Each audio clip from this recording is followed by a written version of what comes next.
Hold the phone. What is going on, people? We are Tottenham TV. Is this real? There can be miracles when you believe. It has happened, people. It has happened. The day has come. The day has come, people. Daniel Levy has officially stepped down from his role as Tottenham chairman. I can't believe it. I cannot believe what we're saying right now. Out of nowhere. 24 years of tyranny is over. This is a new era. God. This is a new era we're about to embark on. I'm delighted right now. I can't wipe the smile off my face. I have just been like, ever since the news come on, I saw a notification come through on my phone from Spurs Express saying Daniel Levy is gone. And I was like, what's going on here? Is that a fake account? Literally, I said to him, why has Spurs Express just tweeted out saying Daniel Levy is gone? And then you were like, I don't know. And then he goes on his Twitter and he goes, what? Tottenham Tears. They're saying Daniel Levy is gone. Let me just go check the Spurs official accounts. Oh my bloody God. What is happening here? Daniel Levy has stepped down from his role as Spurs chairman. This is insane. Oh my God. Let's read through the statement. Read through the statement, Sim, because I can't. I'm like shaking here. Like ever since I've got the news, I've been pacing up and down the studio. We can't I've believe not it. known what to do. But this is the biggest news, people. This is probably the biggest news that we've heard since starting the bloody channel. So come on, read through the statement.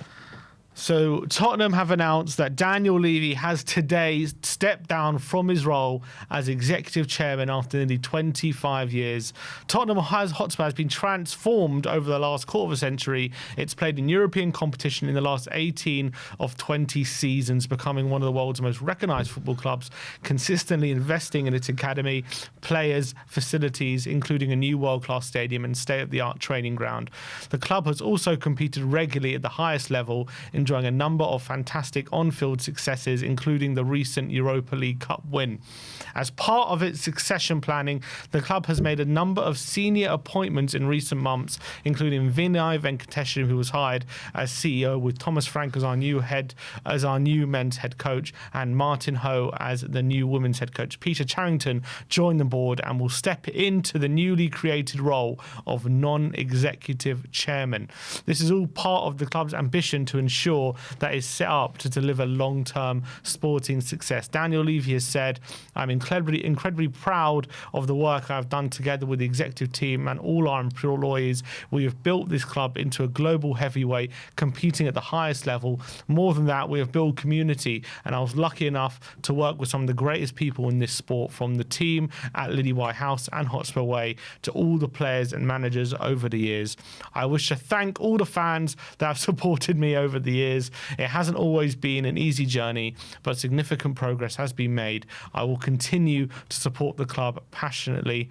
Peter Charrington, who's now the non-executive chairman, has said, I'm very honoured to become non-executive chairman of this extraordinary club. On behalf of the board, I'd like to thank Daniel and his family for their commitment and loyalty to the club over many years. This is a new era of leadership of the club on and off the pitch. I do recognise there has been a lot of change in recent months as we put in new foundations for the future.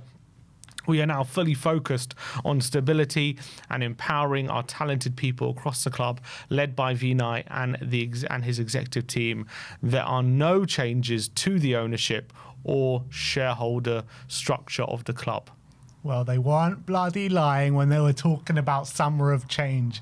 How many times have we spoken about summer of change in supporting this football club? Well, now we've actually really got one. Started off with Donna Cullen, bit the dust. Daniel Levy, gone. Collicott, I think he's gone. I'm not sure if he's gone or not.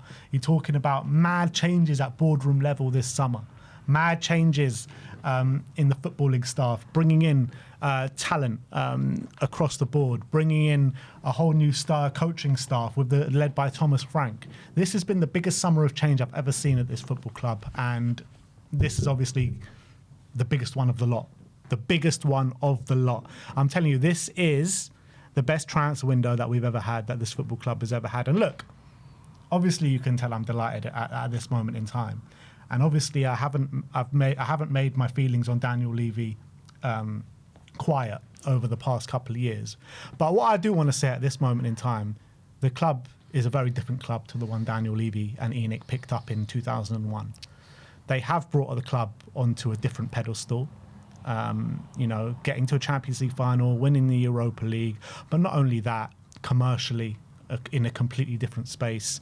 The new stadium, training ground, all the infrastructure is there for Spurs to be an unbelievable, massive club. So I want to give them massive credit for doing that, because in that aspect, they have done incredibly well. We are a club ready to explode, and this is what needed to happen, in my opinion, for the club to explode. It's time to hand it over to new people. It's time for fresh ideas to come in. It's time for the football to be at the forefront of this football club, which I believed it would never have been with Daniel Levy at the club. And yes, I know they're saying, it's not changing the ownership structure or anything like that, so it could be much of the same. But I think that there is going to be change in that aspect. I think this is just one of the dominoes to fall for real change to happen at the top. And I cannot be more delighted at this moment in time. The club, I don't think, could progress to where we wanted it to progress to under Daniel Levy. I've said on a number of occasions, I think the ceiling for us under Daniel Levy is top 4 challengers. I know we had a small stint as fighting in the league titles under Maurizio Pochettino, but we quickly regressed back to, mid-table abyss, and then now back, hopefully fighting for top 4 this season under Thomas Frank. But I think this is so significant for Tottenham Hotspur. I think this can only be good news. I really do, and I'm so excited now to see what the future can hold for Tottenham Hotspur. And I think every Spurs fan right now should be absolutely delighted in which the direction the club is going in.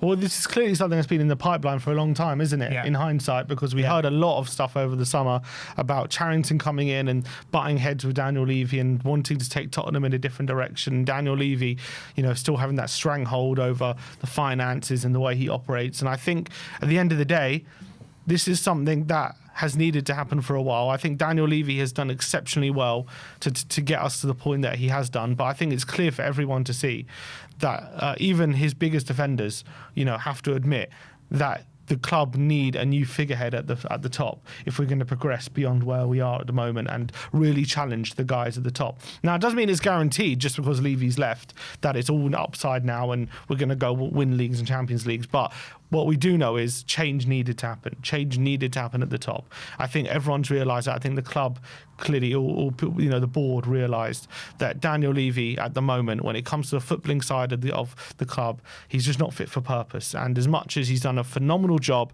building the infrastructure, the stadium, the finances, as you said, we have all the ingredients to be competing with whoever we need to compete with. We have all the ingredients a top club needs. We just need that extra step. And Daniel Levy at the moment hasn't proven to be able to provide that. And I think, and he hasn't proven that consistently. So I think this change is a welcome change for all fans. Obviously, also puts a lot of the noise to bed when it comes to the fan base, Levy out, all this kind of stuff. It's now happened now. That change has now happened. So all the protests and all these different things change for Spurs. This is what it looks like. We've been calling for it. There's been protests about it. There's been a lot of noise about it. So we've got what we asked for. And now let's hope that all our dreams can start coming true in regards to what's happened today. This is the biggest news that's happened to Tottenham probably in my lifetime. All I've known really since I was young is probably Daniel Levy at Tottenham. Obviously, he joined in 2001. I was 9 years of age. So ever since I've properly started following Tottenham, Daniel Levy has been the figurehead and been the face of the club. And he's all I've really known. Tottenham is Daniel Levy. So the fact we're thinking about a Tottenham without him, we've already gotten used to the fact that we're going to have to think of a Tottenham without Son after 10 years. But now without Daniel Levy after 25 is something that I can't quite believe is actually happening. I can't quite even envisage what a Tottenham without Daniel Levy looks like. But all we got to say is now we're embarking on a new era. This is a new Tottenham we're going to be looking at now. This is a new journey. And this is hopefully we have closed the Daniel Levy chapter of Tottenham now. And whatever you want to say about Daniel Levy, you have to say, you know, when in terms of where he took over Spurs, where we are now, and the club we are now, you know, he's done a very good job in getting us to where we are. So you have to thank him for leaving us in an incredible situation in which we are. But we all know, to go to that next step, he needed to step aside. We need some change, and we needed someone else at the helm. Maybe this could facilitate a sale, because apparently he's been the stumbling block of that, and he's been the one putting roadblocks in the way of Tottenham being able to sell. He's been being an obstacle to Tottenham selling to a different owner or whatever. So maybe this is the pretext for that. Whatever it is, it's going to be exciting, it's going to be fresh, and it's going to be a new era, a new journey. And I'm really, really excited about where that leads. And I think we can all dream today about what the new era and Tottenham, what do we call it? Tottenham 2.0, potentially? Tottenham 3.0? Whatever you call it. Mate. It's just Tottenham. Mate. Tottenham. This is a Daniel Levy-less Tottenham now, from now and for the next chapter. And I can't wait to see what that looks like. But I just want to caution, because, you know, you see what Man United, they long wanted the Glazers to step aside, and they did, and it hasn't immediately gotten better, has it? In fact, it's, you know, in the short term gotten worse. So it's not, you know, as much as we're excited about what the future holds, we can't sit here and say, because Levy's gone, now is all great and now is all upside. The Glazers are still there. You know, the Glazers. But Enoch is still there. Enoch still runs the club. Enoch's still there. You know, Newcastle have been desperate for ownership change, and it's got a whole lot better for them. I think that all the infrastructure is there at Tottenham Hotspur to make this club explode. This club has been ready to explode since probably the stadium has opened. And I think, you know, if you get the right people in there, it's all about getting the right people in there. Charrington is obviously the new CEO now. Is he going to stay CEO for a while, or is this just the kind of holding place until there's a massive takeover at Tottenham? I don't know. We have heard stuff about, you know, Vivian Lewis and how she wants to put footballing matters on the forefront of this football club, and I'm sure she's going to be heavily involved in some point. You know, we've actually seen Vivian Lewis sitting next to Levy at some points during games this season. Yeah. So I think she's going to be heavily involved at some point. There has been rumours that Levy and Vivian Lewis didn't see eye to eye and stuff like that. At the beginning of the summer, we heard rumours that this was going to happen. Levy was going to step down. Charrington was going to be CEO. Vinay was going to be put on the board. And there was a suggestion that Paratici was going to be on the board as well. And I think if that's true, there's no confirmation of that as of yet. But if that is true and that's something that can happen, to put a proper footballing person like Fabio Paratici on the board, I think that would be absolutely sensational for us. When's the last time Spurs have had an actual footballing person on the board? Probably never. Probably never, because I don't know what the board structure looked like before Sir Alan Sugar. Alan Sugar was what kind of I grew up with at Tottenham, or the start of my Tottenham career, and all I remember and the vague memories I have is protests for Sugar and George Graham to leave Tottenham Hotspur. But this is a monumental moment. And I think when you talk about the changes it will make to the footballing operations, you know, Daniel Levy has just made an enemy of so many chairmen over the years as well. And I think obviously that comes with his tough negotiation style and the fact that he's, you know, probably done some underhanded things as well, gone back to the table when the things already agreed. There's a load of different stories about Daniel Levy and how he's negotiated. So, you know, you've even seen this summer, I think it's been kind of like, as people see it as like a massive win, or it's been like a game to try and get one up on Daniel Levy, isn't it? With a lot of chairmen at the moment. So the fact we've kind of removed that now and we can start afresh, we have someone different at the helm doing the negotiating. Who is going to do different the negotiations? I don't know. I've got no idea, but it's going to be a different voice in the room. It's going to be someone else. And I think, look, at the end of the day, I think we have been seeing a change in our approach this summer, going for bigger players, higher profile players, putting down a release clause for Gibbs White, whatever you want to say about it, going for bigger players who are in their prime of their careers, challenging bigger clubs for these better players as well, you know, putting down bigger money. So I think there has been a change in a slight change in our approach this summer. And has this been a precursor to Daniel Levy leaving? I think clearly there's been so much in place, hasn't there? Clearly it has. I think, you know, this doesn't happen overnight. This has probably been in the works for some time. And I think that the summer that you've seen at Tottenham Hotspur, I can only hope and pray, but I genuinely believe it as well, that the summer that you've just seen at Tottenham Hotspur, with the calibre of player, with the money that we're willing to put down, I think that's what you're going to start to see from Tottenham now. And I think there's going to be some serious ambition at this football club. Yeah, and I hope so. And I hope this is the new era proves fruitful, and the new era is one of many trophies and getting us to where we want to be, which is challenging right at the very top with the biggest clubs, and not settling for second best or third best, fourth best, and trying to be the best we can be. And there's always been something holding us back, as much as we've.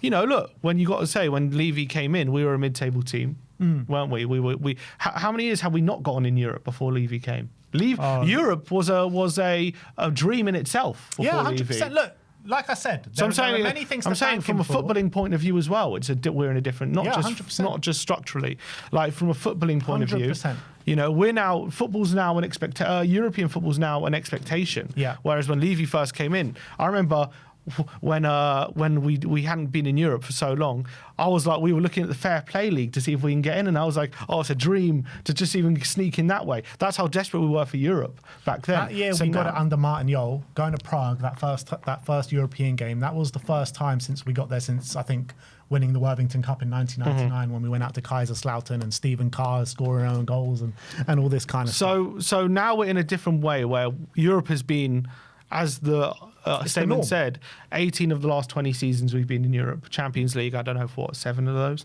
So it's the norm to be in Europe. But it's all well and good doing that, and it is great, but we haven't been able to make that next step. And we've tried different things, but he has not been able to get it done when it comes to getting us competitive consistently and keeping us competitive, and not letting things fall by the wayside, and making bad decision after bad decision on the footballing side of things and holding us back in certain ways. So you know what they say, Sim? They say if you're not moving forwards, if you're standing still, you're moving backwards, and that's what we've done for far too long at this football club. It's all very well him getting us to that certain stage, but he wasn't able to get us to the next stage. And you need to keep moving forward and progressing as a football club. And I thank him for progressing us to a certain level, but we've stagnated for too long. Yeah, there needed to be change. And now here it is. Yeah. So these next few years are going to be very, very interesting. So Ali Gold has just tweeted, he said, Peter Charrington is the new non-exec chairman. Levy was executive chairman, so Vinay Venkatesham is hands-on with the day-to-day running of the football club as CEO. Levy and his family still own or are beneficiaries of 29.88% of ENIC's share of the club. So he's still involved in some way, but he's not any sort of decision maker. So Vinay is doing the day-to-day. So Vinay is basically going to be doing all the micromanaging that Levy was doing. But does that mean Vinay is going to be doing the negotiating?